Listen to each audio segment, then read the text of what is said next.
रीमा की शादी एक साधारण लेकिन सम्मानित परिवार में हुई थी। पति अजय सरकारी नौकरी में था और ससुर रिटायर्ड स्कूल शिक्षक। शुरुआत के कुछ दिन बहुत अच्छे से बीते। दिन कब निकल जाता रीमा को पता ही नहीं चलता। पर धीरे धीरे रीमा ने महसूस किया कि ससुर जी की नजरें उसके ऊपर कुछ ज्यादा ही ठहरने लगी हैं।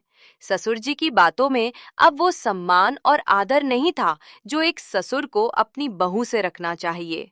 धीरे धीरे रीमा अपने आप को असहज महसूस करने लगी। पहले तो रीमा ने उसने सोचा, शायद मुझे ही गलतफहमी हो रही है।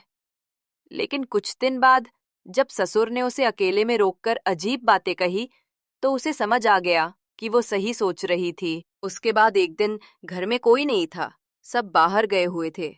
रीमा और ससुर जी घर में अकेले थे। रीमा रसोई में काम कर रही थी। अचानक ससुर जी ने पीछे से रीमा का हाथ पकड़ लिया। ससुर जी की इस हरकत के कारण रीमा बहुत ही ज्यादा डर गई और घबरा गई। वो तुरंत रसोई छोड़कर के अपने कमरे में चली गई। रीमा ने शाम को अपने पति के घर आता ही अपने पति से सब कुछ साफ साफ बता दिया। रीमा का पति अजय पहले तो हक्का बक्का रह गया। उसे यकीन नहीं हुआ। पर जब उसने अपने पिता को कुछ हरकतों में पकड़ा तो सच्चाई सामने आ ही गई। पिताजी की सच्चाई सामने आने के बाद अजय पिताजी के पास जाता है और पिताजी से कहता है, पिताजी, इज्जत उम्र या रिश्ते से नहीं, चरित्र से बनती है। आपने हमारी अपनी और अपनी इज्जत मिट्टी में मिला दी है। आपकी इस हरकत के कारण मुंह दिखाने लायक नहीं रहे।